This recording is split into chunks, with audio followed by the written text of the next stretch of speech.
اعطيك جوز حمام يموت عندك ويموت باقي الحمام اللي عندك، يعديه ويموته. ايوه، ما هو ده اللي بيحصل.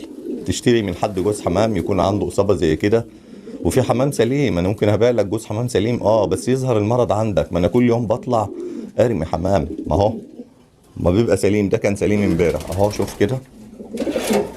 طبعا انا يعني ايه، بقدر الامكان ما برضاش امسك الحمام المريض غير بعد ما اخلص، او الحمام المصاب غالبا يعني بقيت بتجنب امسك الحمام عشان ما نقلش العدوى. يعني ده مثلا اهو هرميه وانا نازل، مش هرميه دلوقتي.